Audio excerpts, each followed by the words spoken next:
कीर्तनाचा गजर होत, कीर्तनाचा गजर होत, संत भार पंढरीत, संत भार पंढरीत, संत भार पंढरीत, कीर्तनाचा गजर होत, कीर्तनाचा गजर होत, संत भार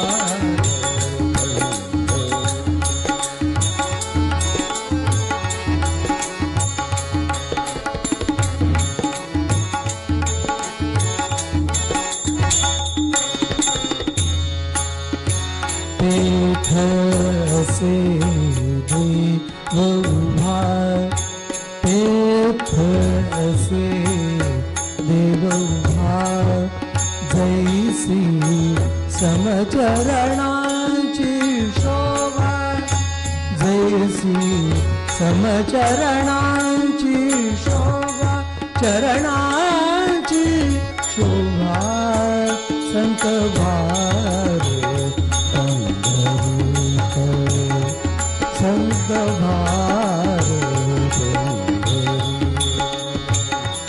कीर्तनाचा गजर होत, कीर्तनाचा गजर होत, संत भार पंढरीत, संत भार पंढरीत, संत भार पंढरीत. पंढरपुरातलं वर्णन आहे, आषाढी आणि कार्तिक एकादशीला अपार जनसमुदाय त्या भगवंताच्या दर्शनाला तिथे आलेला असतो. ह्या महायात्रेला येणारी जी मंडळी आहे ती सगळी भगवंताची भक्त आहे असं म्हणणं थोडंसं जरा धाडसाचं होईल. कारण की कुठलीही यात्रा म्हटली की त्या यात्रेमध्ये येणारे जे लोक आहे त्यांच्याबद्दल असं म्हणण्यात येतं, त्यामध्ये हौसे जे हौस म्हणून गेले, काही गवसे सहज गवसलं आणि काही नवसे असे प्रकारचे लोक राहतात. हौसे म्हणजे दूरदर्शनवरती टीव्ही वरती ते क्लिप्स पाहतो, काय त्या नामाचा गजराचा आनंद आहे, एकदा अनुभवा, हौस म्हणून. आळंदी ते पुणे हौस, हौसे झाले.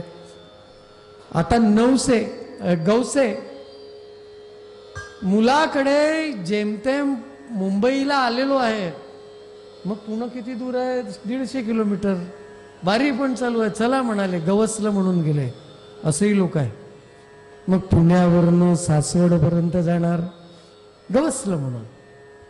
आणि काही नवसे ज्यांच्या हिच्यात नवस केला, मुलगा झाला, 3 वाऱ्या करेल, पंढरीनाथ महाराज की जय.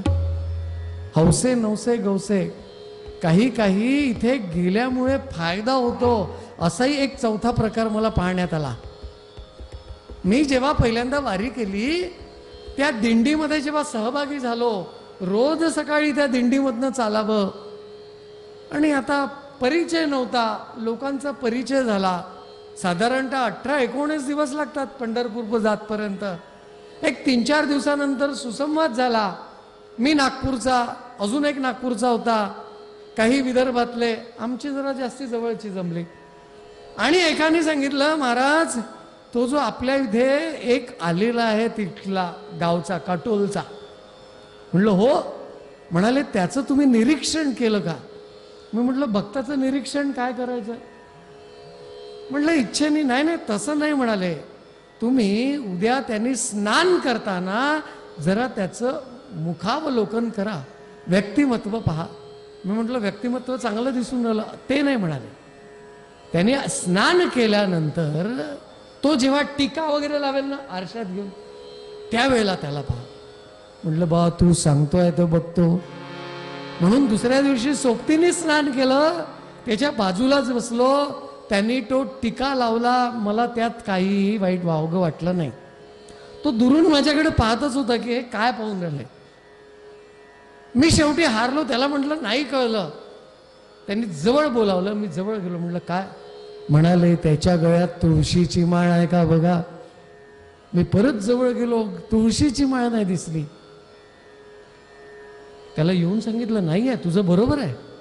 तो म्हणाला जर वारकरी माणूस आहे त्याच्या गळ्यात जर तुळशीची माळ नाही तर तो वारकरी कसला.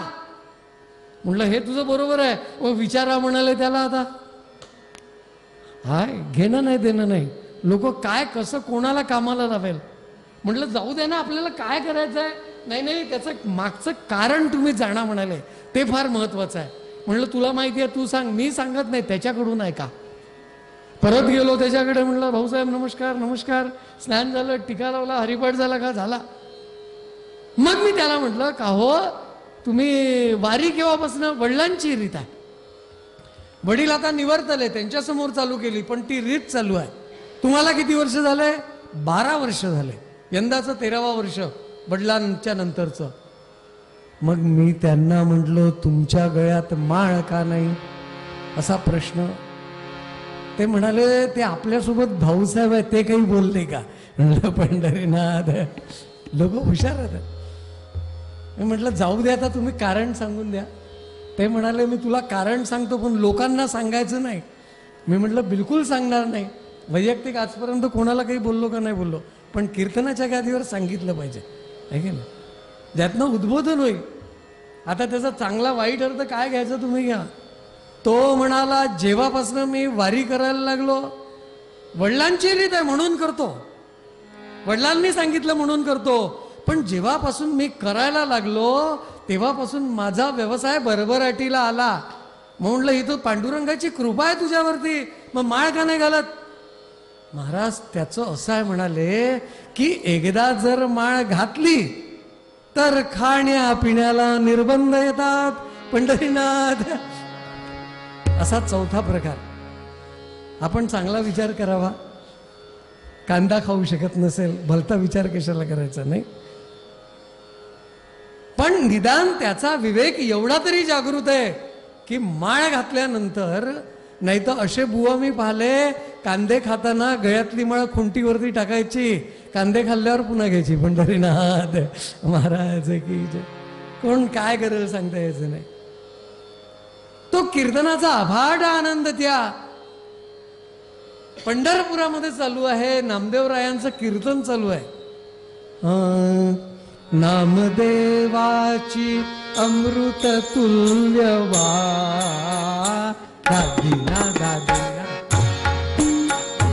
ओ नामदेवाची अमृत तुल्य वाणी, श्रवणी येता लोचनी येत पाणी. स्वये येतो कीर्तनात कैफवा, स्वये येतो हो, स्वये येतो हो, स्वये येतो कीर्तनात कैफवा. रंग चढला हो, रंग चढला तै कीर्तनात भारी. हो रंग चढला तै कीर्तनात भारी. नामदेवरायांचं कीर्तन चालू झालं होतं जे भगवंतासाठी होतं. ते काही कोणी साथीदार चांगले पाहिजे किंवा मला कीर्तनाचं व्हिडिओ शूटिंग होतं म्हणून कीर्तन चांगलं करायचं, हा भाग नव्हता. होऊन त्याला काळाचा महिमा आहे, फार आनंदाची गोष्ट आहे. आणि ह्यांच्या त्या व्रताला खरं म्हणजे सलाम करायला पाहिजे, फार मोठी गोष्ट आहे. अनेक वर्षांपासून मी ऐकून राहिलो, पण आज प्रत्यक्ष यावर्षी योग आला. आनंदाच्या ह्या सगळ्या गोष्टी आहे, हेतू चांगला आहे. आणि सत्य संकल्पाचा दाता नारायण, तुमचा हेतू चांगला असेल ते मनोरथ पूर्ण होतं. नामदेवांचं कीर्तन चालू आहे, किती आनंदाचं. हो, ज्यांच्या कीर्तनामध्ये पांडुरंग स्वतः टाळ घेऊन उभा राहायचा म्हणतात. आणि संतांना कळायचं पांडुरंग आलेला आहे, तो आनंद घ्यायला. नामाचा गजर गरजे भीमा तीर, गरजे भीमा तीर. काय नामाचा महिमा आहे, प्रत्यक्ष अनुभव घ्यावा, आपल्याला जीवन जगल्याचं सार्थक होईल. काही सुविधा नसतात पण तरी तो आनंद, आनंदाचे डोही आनंद तरंग, हीच उपमा आहे, दुसरी कुठली नाही आहे. नामदेवरायांचं कीर्तन चालू आहे, पांडुरंग टाळ घेऊन आहे. आणि नाचता नाचता पांडुरंगाने नाचायला सुरुवात केली, वाजवता वाजवता. किती नाचावं, किती नाचावं की देहभान विसरले. नाचता नाचता देवाचा गळला पितांबर, असं जनाबाई म्हणते. किती नाचावं आणि कोणी नाचावं, भगवंतानी नाचावं, ह्याला म्हणायचं कीर्तन. आता तेव्हापासून संप्रदायातल्या लोकांनी विचार केला, देवाची फजिती झाली ठीक आहे, देवाला कोणी काही म्हणणार नाही, पण बुवाची फजिती झाली तर त्याच्यासाठी कमरेला गंबर बांधण्याचा प्रकार आहे वारकरी संप्रदायामध्ये. काय तो भक्तीचा रस अनावर आहे, माणसाला एकदा चढला ओ, साधी ती सुरा चढते तर तो भक्तीचा रस, ब्रह्मरस घेई काढा, त्याला रसना म्हटलंय, रस म्हटलेला आहे. तो भक्तीचा रस चढल्यावरती काय लक्षात येतं, ते जे लोक पावल्या करतात की नाही हरिपाठामध्ये, ते पाहिल्यानंतरच माणसाचं मन तृप्त होतं. असं वाटतं आपल्याला ते आलं पाहिजे. काय आनंद आहे, अपार आनंद आहे. मग असं नामदेवरायांचं कीर्तन. समोर निवृत्तीनाथ महाराज बसले, ज्ञानेश्वर माऊली आहे, गोरोबा काका आहे, सगळी संत मंडळी तिथे आहे आणि कीर्तन चालू आहे. अशा ह्या कीर्तनामध्ये एका वडिलांनी आपल्या पोराला तिथे बसवलं. म्हणाले, बाळा इथेच बसायचं, मी जरा फिरून येतो, इथून कुठेही जायचं नाही, मी येत नाही तोपर्यंत. पोरग अगदी शिरसावंदी होतं. त्या पोराने तिथेच बसलं, कीर्तन संपलं. लोकांनी नामदेवरायांच्या जवळ जावं, नमस्कार करावा, माऊलींच्या, निवृत्तीनाथ महाराजांच्या, सगळ्या संतांच्या नमस्कार करावा. सगळी मंडळी नमस्कार करतात आहे. शेवटी हे पोरगही उठलो, त्यांनी नामदेवरायांना नमस्कार केला. लोक निवृत्तीनाथांना नमस्कार करायचे, त्यांना केला. माऊलींना नमस्कार केला आणि माऊलींच्या चेहऱ्याकडे पाहिलं. माऊलींनी याच्या चेहऱ्याकडे बघितलं, त्याचा चेहरा वाचला आणि त्याच्या मनामध्ये असलेलं कुतूहल माऊलींनी जाणलं आणि विचारलं, काय रे बाळा, तुझ्या मनात काय विचार आहे? तो म्हणतो, महाराज हे सगळं काय चालत होतं? लोक एकमेकांना मोठ्याने शिव्या का बरं देत होते? पुंडलिक वरदा हरी विठ्ठल श्री ज्ञानदेव. आज ज्याला माहित नाही त्याला काय वाटेल, मोठ्याने शिव्याच देऊन राहिला. तो म्हणतो, शिव्या का बरं देत होतं? माऊली हसले आणि म्हणाले, हे लोक भांडत होते एकमेकाशी, त्यांच्याजवळ हे दोन दोन असे भांडे होते, जोराने आपटत होते, हे का बरं असं करत होते? माऊली म्हणाली, बाळ याला भांडण नाही म्हणत, याला कीर्तन म्हणतात, आहे की नाही? ते जे मध्ये उभे होते की नाही लाल पागोडं घालून, त्याला कीर्तनकार म्हणतात. हे जे वाजवत होते ना ते भांडे नाही, त्याला टाळ असं म्हणतात. आणि जो गजर करत होते की नाही त्या शिव्या नव्हत्या, तो भगवंताच्या नावाचा जय जयकार होता. हे आणि चुपचाप ऐकला आणि नंतरचा प्रश्न विचारला, हे सगळं केल्याने काय प्राप्त होतं? बरोबर आहे ना? माऊली काय उत्तर देते त्याला? माऊली म्हणते, बाळा या जगतामध्ये कोणत्याही दुकानात कितीही पैसे देऊन न मिळणारा आनंद तो ह्या कीर्तनामध्ये मिळतो. पंढरीनाथ महाराज की जय, आहे की नाही? हा आनंद इथे मिळतो. पोरगा नंतर म्हणतो, हा आनंद मला मिळेल का? म्हणता का नाही, तुला मिळेल, पण त्याच्यासाठी तुला काहीतरी करावं लागेल. काय करावं लागेल?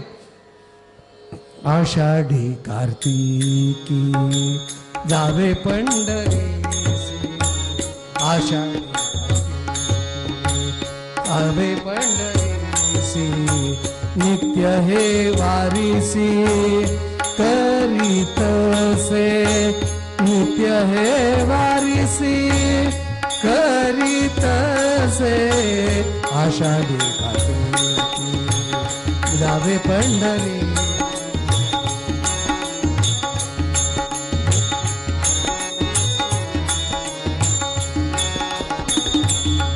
म्हणाले याच्यासाठी तुला आषाढी कार्तिकीची वारी करावं लागेल, एकादशीचं व्रत करावं लागेल. नामदेव ज्ञानेश्वर महाराजांनी जो हरिपाठ म्हटलेला आहे तो हरिपाठ तुला करायला पाहिजे. आपल्या संप्रदायाचे हे नियम आहे. हा म्हणाला, महाराज मला तो आनंद मिळेल, नक्की मिळेल. माऊलींनी त्याला दीक्षा दिली, गळ्यात माळ घातली आणि तो पोर वारकरी झाला. त्याला ते ऐकूनच आनंद झाला होता. त्याचा बाप आला, त्याला आवाज दिला, पोऱ्या इकडे ये. तो वडिलांकडे गेला आणि म्हणाला, बाबा तुम्ही तिकडे गेले, इथे किती मोठा आनंद आहे. म्हणाले, इथे आनंद कशाचा? हो म्हणाले, हे किती भगवंताचं नाम घेत होते, कीर्तन करत होते, भजन म्हणत होते. आम्हाला ते गुरुजीने का त्यांनी सांगितलं, जो पैशाने आनंद मिळत नाही तो इथे मिळत होता. त्याचा बाप म्हणाले, लेका बिघडून झाला का तू? या या या या लोकांच्या नादी लागू नको, हे सगळे रिकाम टेकडे आहे. म्हणजे तुम्ही नाही बरं, असं त्यांनी म्हटलं त्यांना, नाही तर उद्या कोणीच यायचं नाही. घाबरू नका. सांगण्याचं तात्पर्य, हे सगळे रिकाम टेकडे आहे, यांची डोकी फिरलेली आहे, यांना काही कळत नाही. हे नाव घेतल्याने काय पोट भरतं का? चल म्हणाले, मी तुला आता आपल्या व्यवसायाचा प्रशिक्षण देतो. कोण होता हा? झाला विंध्याद्री माझी, नामे हरिपाल भक्त देवाचा, यातीचा व्याध परितो, विठ्ठल विठ्ठल सदाव देवाचा. हा हरिपाल होता. याच्या वडिलांचा धंदा मारामारीचा आणि लुबाडणुकीचा धंदा, दरोडेखोरीचा धंदा, व्याधाचा धंदा. आणि याच्या वडिलांनी याला सांगितलं, त्या पोराला उचललंच. मी विचार केला होता, पोराला इथे ठेवून चांगली आसामी शोधतो, मग त्याला लुटायचं कसं हे शिकवतो. आणि पोरग भलतंच शिकलं. आनंद. काय म्हणाले कीर्तनात, चल घराकडे. आणि त्याला घेऊन गेले घराकडे आणि त्याला बोल बोल बोलले. पण पोराला माऊलींचा अनुग्रह होता. यांनी वडिलांवरती विश्वास नाही ठेवला आणि माऊलींच्या वचनावर विश्वास. बाप आला की चुप, बाप नसला की विठ्ठल विठ्ठल विठ्ठल विठ्ठल, रामकृष्ण हरी रामकृष्ण हरी, असा भगवंताचं नामस्मरण करावं. पाहता पाहता वडिलांचं लक्ष नसल्यानंतर आषाढी कार्तिकीची वारी करावी. कधी इच्छा झाली पंधरवड्या एकादशीची वारी करावी. गळ्यामध्ये तुळशीची माळ होती. बापाली खूप समजवलं पण तो काही समजेना, तो समजेना, बोलणं सोडून दिलं. आणि पाहता पाहता हा 8-10 वर्षाचा पोर 16-17चा झाला, उपवर झाला. आता काय करावं? आपल्या समाज बांधवांना गोळा केलं, माझं पोरग वाया गेलं म्हणून त्यांना सांगितलं आणि याच्यावर काही उपाय विचारला. समाज बांधव म्हणाले, जरा 2 कानाखाली दे. म्हणाले, पहिले दिले असते आपण, आता त्या आधी दिल्या, त्याचा उपयोग झाला नाही. मग आता एक काम करा. काय करायचं? याचे 2चे 4 करून टाका. पंढरीनाथ महाराज की जय. सोपी प्रकार तेव्हाच्या काळातला. आत्तापर्यंत होता 15-20 वर्षापर्यंत. पोरग किती सरकार मान्य राहिलं की बायकोच्या नादाने सुधरेल, नवे तिचं आयुष्य खराब करत होता. असे किती पाहिले मी, है ना. ज्याला सुधरायचं त्याच्यासाठी काही कारण लागत नाही हो. याला पटलं, त्याचे 2चे 4 केले, नवे 4चे 6 झाले, तरी हा तसाच विठ्ठल विठ्ठल विठ्ठल विठ्ठल विठ्ठल विठ्ठल चालू आहे. सासरा होता, म्हातारा झाला, बायको होती, बोलू शकत नव्हती. पाहता पाहता याचे वडील निवर्तले आणि त्यांनी जी काही पुंजी होती त्या पुंजीवरती आता चालू होतं. उदरनिर्वाह. आता वडील बोलणारे नव्हते, बायको सांभाळून बोलत होती. पण ह्याही काळाला 3-4 वर्ष झाले. अहो, साचलेलं पाणी किती दिवस पुरणार? ते कुठेतरी कमी होतं, त्याच्यासाठी नवीन झरा पाहिजे. आणि आपला नवरा ऐकत नाही. आता ती बोलायला लागली.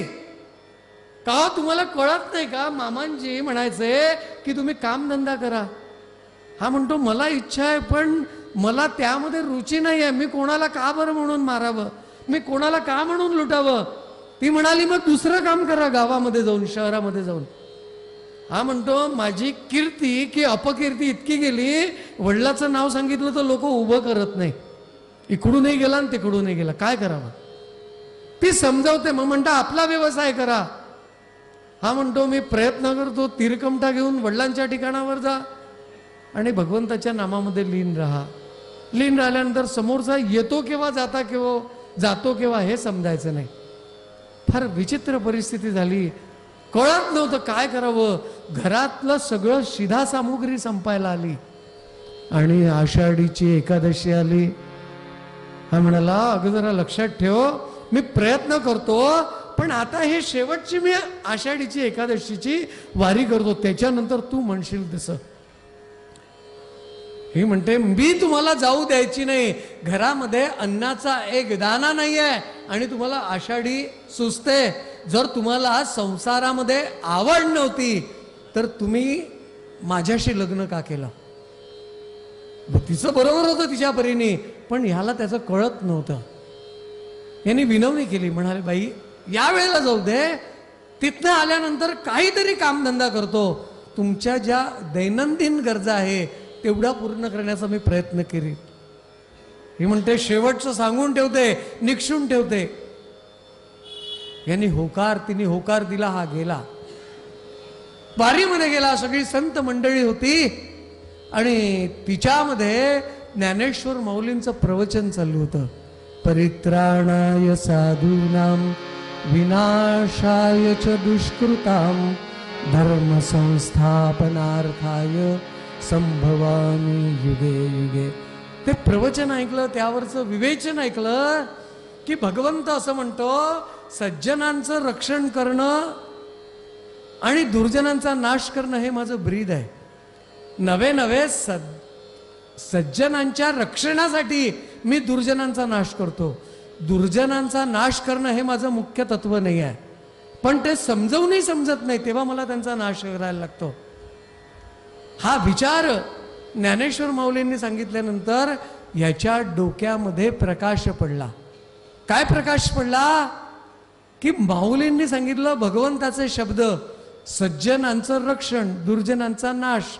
मग आपण एक काम करू, सज्जन दिसला त्याला लुटायचं नाही, दुर्जन दिसला पकडो, लुटो. हे ब्रीद त्याच्या मनामध्ये आलं. वचन पक्क झालं. पण चराचरामध्ये व्यापलेला तो भगवंत, त्या भगवंताच्या लक्षात आलं की हरिपाल विचार करतो की मी आता दुर्जनांना लुटेल, पण सज्जन कोण आणि दुर्जन कोण ठरवणारा हा हरिपाल कोण आहे? याच्या मनामध्ये द्वैताची भावना निर्माण झाली. याचं वाईट आता भगवंताला वाटलं. अरे म्हणाले इतका सद्भक्त आहे हा, असा वाममार्गाने जाता कामा नये. हा घराकडे यायला निघालं. मग सज्जन कोण? ज्या ज्या कपाळावरती बुक्का आहे तो सज्जन, गोपीचंदन लावलं सज्जन, गळामध्ये माळा आहे सज्जन, मुद्रा लावल्या तो सज्जन. काळ असा बदलला, अशा वेशात एखादा आला तर त्याच्यापासूनच सावधान राहावं लागतं. पंढरीनाथ महाराज की जय. पूर्वीचा काळ होता. म्हणून तुकाराम महाराजांना सांगावं लागलं, अंतरी निर्मळ वाचेचा रसाळ त्याचे गळा माळ असो नसो. सज्जनाची व्याख्या करून ठेवली. पण याला असं वाटलं आणि त्याप्रमाणे सुरू झाला व्यवसाय. सज्जन आला, त्या सज्जनाला त्यांनी म्हणावं जा महाराज जा, काही तुम्हाला पाहिजे का? जवळचं देतो. यांनी म्हणावं नको. आणि एखादा कपाळाला गंध नाही, गळ्यात माळा नाही आणि हमरी तुमरी करणार आहे तर त्याला ए रुक थांब, काय आहे तुझ्याजवळ काढ, आणि त्याला लुटावं, त्याच्याजवळच्या वस्तू घ्याव्या आणि घरी न्यावी. परिस्थिती 50% बरोबर चालू होती. आता बायकोही खुश झाली, पण भगवंताला हे पाहावलं नाही.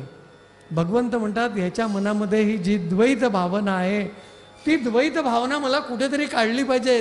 भक्तांच्या अंतःकरणामध्ये द्वैत भावना नसावी हा विचार पक्का झाला. आणि ह्याचा व्यवसाय चालू असताना एक प्रसंग असा आला. नामदेवरायांना तीर्थयात्रा करायची होती आणि त्या तीर्थयात्रेमध्ये ज्ञानेश्वर माऊली असावी ही इच्छा होती. आणि हे सगळी संत मंडळी तीर्थयात्रेला निघाली आणि याचं भाग्य, त्या भाग्यानुसार ती तीर्थयात्रा हा ज्या रस्त्यावरती वाटमारीपणा करत होता त्या रस्त्याने यायला लागली. जय जय पांडुरंग हरी, जय जय पांडुरंग, जय जय जय जय पांडुरंग हरी, जय जय पांडुरंग, जय जय पांडुरंग हरी, जय जय पांडुरंग हरी, जय जय पांडुरंग, जय जय पांडुरंग हरी, जय जय पांडुरंग, जय जय पांडुरंग हरी, जय जय पांडुरंग, जय जय पांडुरंग हरी, जय जय पांडुरंग हरी. यात्रा करताना पायी तीर्थयात्रा मुखी हरिनाम समर्थांनी सांगितलं. भगवंताचं नाम बसावं, प्रपंचातल्या चिंता किंवा विचार तिथे बोलावं लागत नाही, ते आपल्यासाठी राखून ठेवलं आपण. ही भगवंताचं नाव घेत ही सगळी मंडळी चालली. याच्या कानावरती ते शब्द आले, जय जय पांडुरंग हरी, जय जय पांडुरंग हरी. अरे संत मंडळी येणार आहे. पटकन त्या झाडावरनं खाली उतरला, आपली शस्त्रास्त्र सगळी अशी लपवून ठेवली. कोणती वारकरी मंडळी आहे म्हणून त्यांच्या जवळ गेला तर आपले सद्गुरू ज्ञानेश्वर महाराज पाहिलं. अत्यंत आनंद झाला. तिथेच साष्टांग नमस्कार घातला, प्रत्येक संतांना नमस्कार घातला आणि विनवणी केली. म्हणाले, महाराज तुम्ही एवी तेवी माझ्या गावावरनं चाललात तर आजचा प्रसाद माझ्या घरी व्हावा ही माझी इच्छा आहे. हे म्हणाले काही हरकत नाही, वारकऱ्यामध्ये जातपात बघितले जात नाही. म्हणाले आम्ही तुझ्याकडे यायला तयार आहे. सगळ्यांना घेऊन आपल्या पाड्यावरती आला, तिथे खाटा टाकल्या, त्यांना बसवलं. बसवल्यानंतर घरात गेला, तांबे आणले पाण्याचे आणि एका वाडग्यामध्ये गूळ आणला. पूर्वीचा काळ होता, पाहुण्याला गूळ पाणी द्यायचे. काळ बदलला, आजकाल चहा देतात. कारण काय मला एकाने सांगितलं, म्हणाले लोकांना आता गुळाची चव राहिली नाही. पंढरीनाथ महाराज की जय. समजायला पाहिजे ती. गुळ पाणी दिलं आणि त्यांना सांगितलं बसा, मी व्यवस्था करतो शिद्या पाण्याची. घरात गेला, बायकोला सांगितलं काय काय आहे जरा काढ. ती म्हणाली दाखवू का काय काय आहे.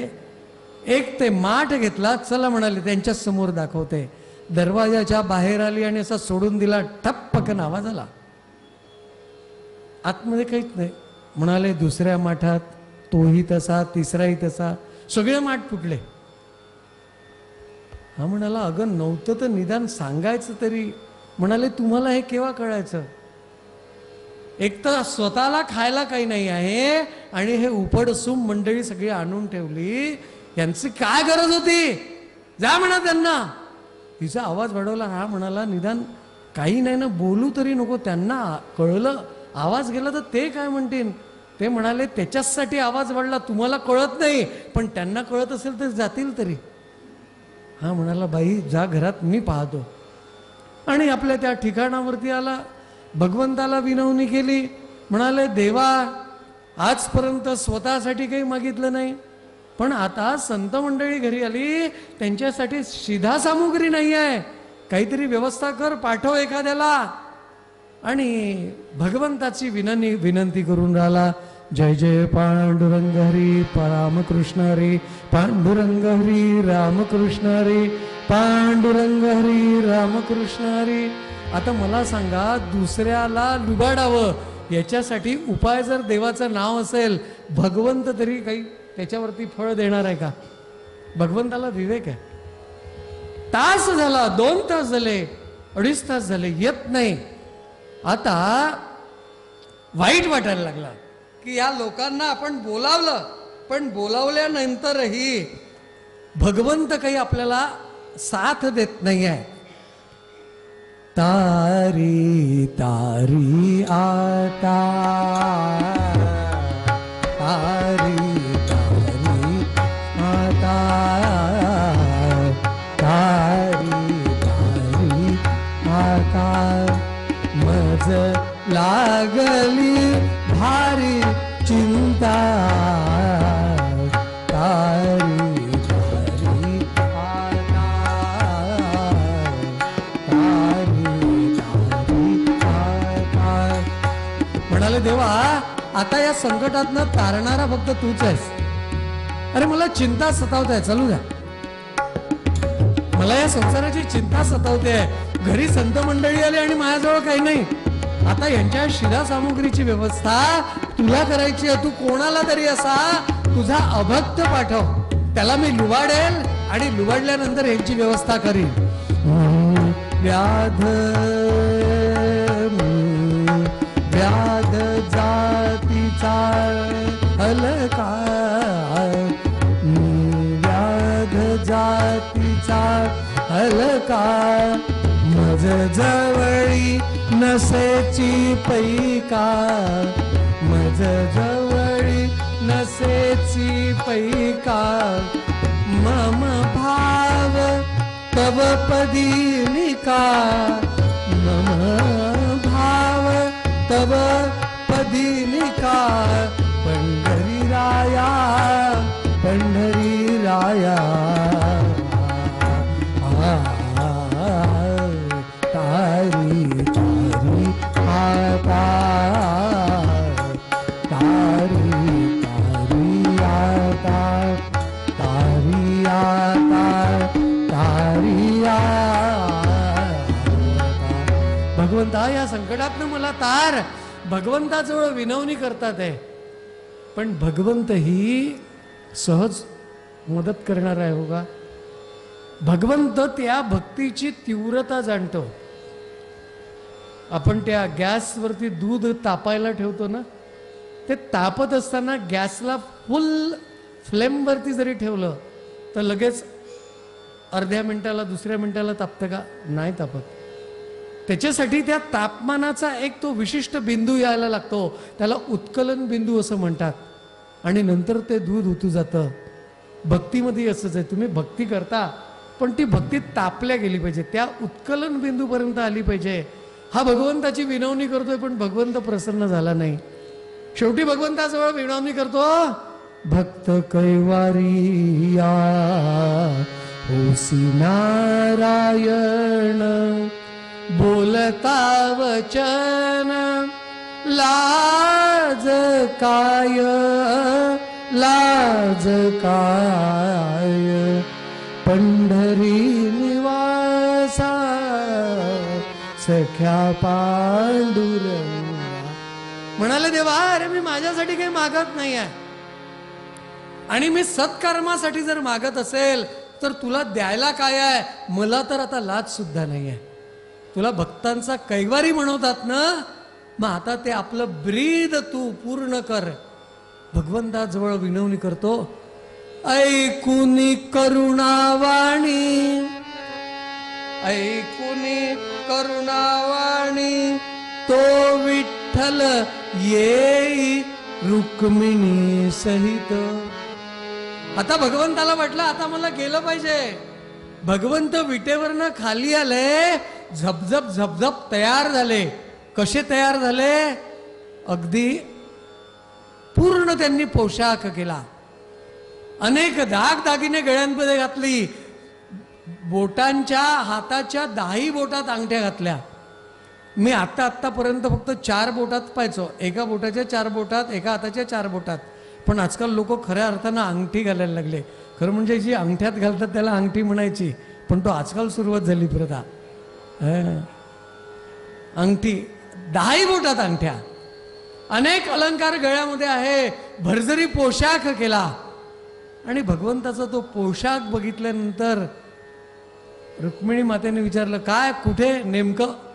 शंका येऊ शकते मनामध्ये. ते म्हणाले, वेळ नाही बोलायला, तू चलते का? ती म्हणते मला यावंच लागेल अशा रूपात तुम्ही चालले म्हणजे. भगवंतांनी सांगितलं मग एक काम कर, मी घातलं ना त्याच्या डबल तू घाल आणि लवकर चल, वेळ कमी आहे, 8 वाजून गेले, अजून 5-7 मिनिटात चरित्र करायचं. ती तयार झाली. भगवंतानी अशी सुंदर रेंगी तयार केली, ज्याला घुंगर लागले, बैलांच्या पाठीवरती झुली होत्या, गळ्यात घंट्या होत्या, असा तो सुंदर रेंगी, त्याला दमणी सुद्धा म्हणायचे. ती तयार केली. भगवंत बसलाय, मागे रुक्मिणी माता बसली आणि भगवंताच्या मायेनी तो रेंगी त्या हरिपालाच्या टप्प्यापर्यंत आणून ठेवली.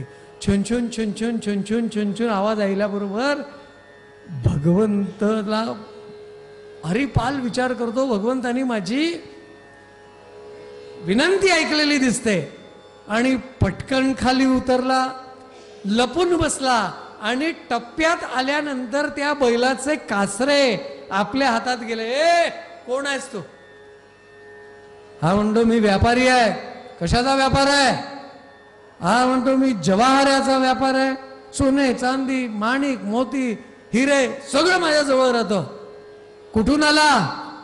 हा म्हणाला पंढरपूरवरून आला. पंढरपूरमध्ये पुन्हा धस्स झालं. अरे पंढरपूरचा आहे, भगवंताचं दर्शन घेणार आहे की नाही विचारलं पाहिजे. विचारलं पंढरपूरला राहतो?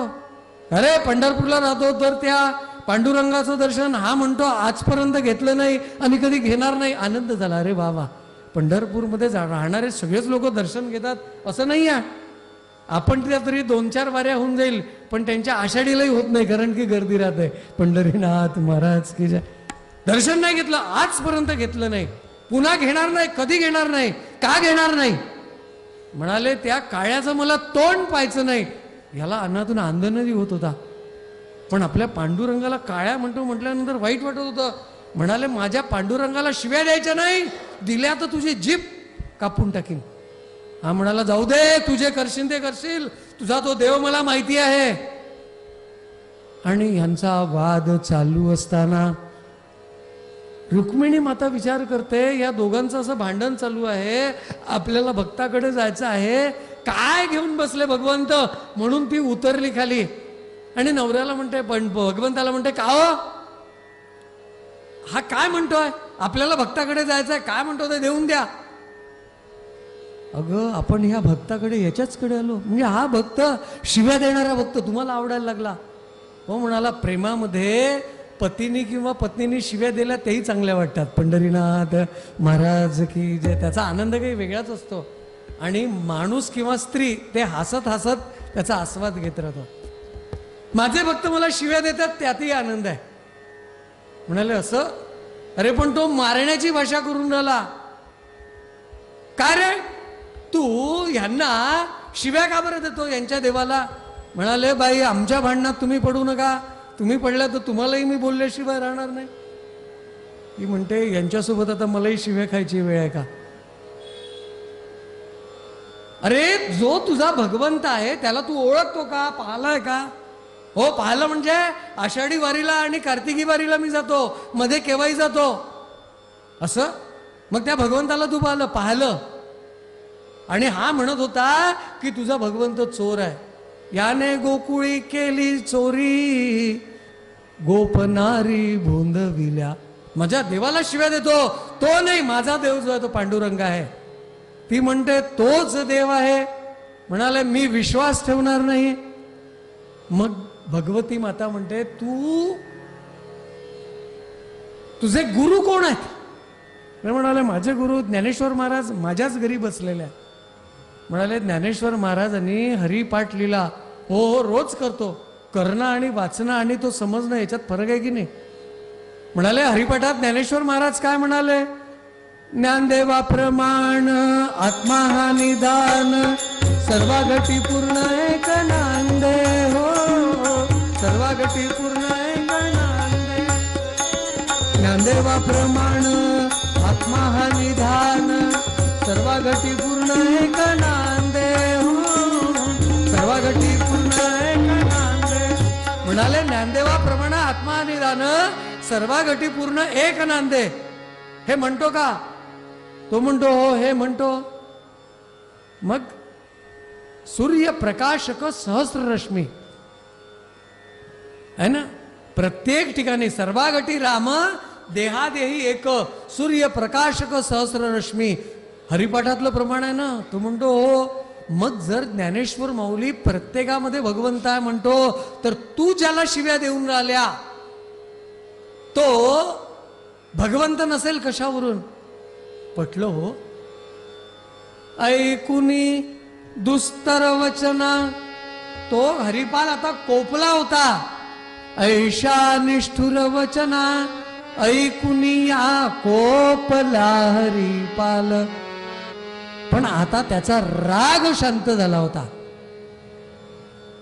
ती भगवती म्हणते, अरे तुला माहिती नाही, वदे रुक्मिणी त्या तया व्याधराया, श्रुती स्मृती वंदिती वेद पाया. मूढा तुला भूल कशी पडावी, ही कोण मूर्ती मनी ओळखावी. पंढरीनाथ महाराज की जय. अरे तुला भूल कशाची पडली, यांना ओळख, हे कोण आहेत? हा विचार चालू असताना आपली इथं काही सोय होत नाही म्हणून दुसरीकडे जावं म्हणून ती सगळी संत मंडळी तिथनं निघत होती. ज्ञानेश्वर माऊली इकडेच येताना पाहून हा त्यांच्याकडे गेला. माऊलींना म्हणाले, माऊली तुमच्या शिधा पाण्याची व्यवस्था करत होतो, हा भेटला. याची बायको म्हणते हा भगवंत आहे. खरोखर हा भगवंत आहे का, एवढं तुम्ही मला सांगा. ज्ञानेश्वर माऊली जवळ आले, भगवंताला पाहिलं, नमस्कार केला. अरे म्हणाले, साक्षात चैतन्य तुझ्या समोर उभा आहे बाळा.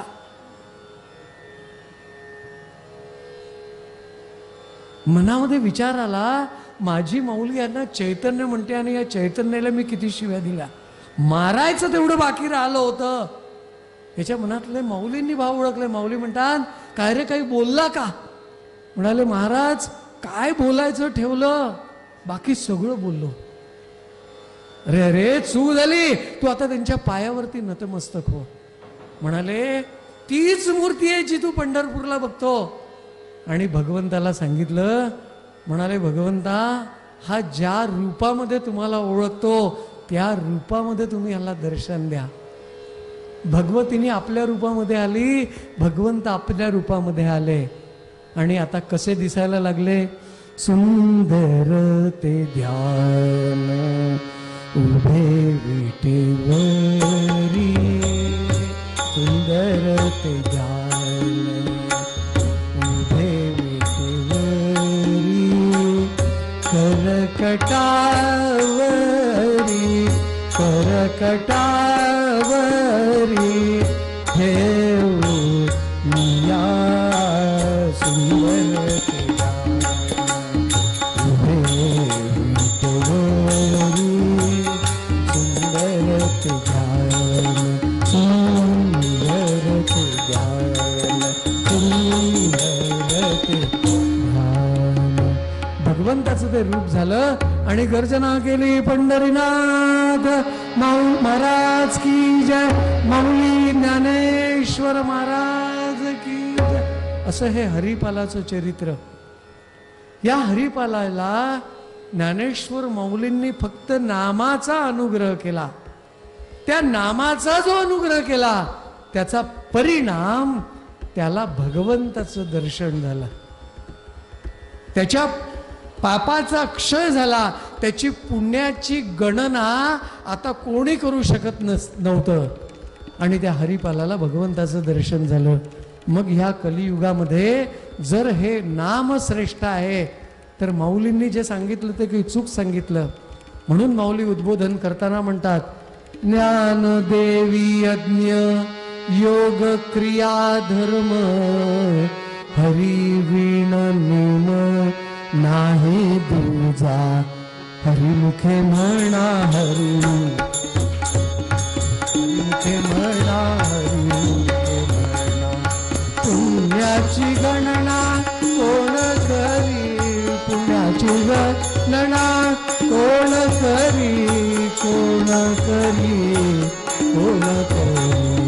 हरिमुखे म्हणा हरिमुखे म्हणा, हरिमुखे म्हणा हरिमुखे म्हणा, हरिमुखे म्हणा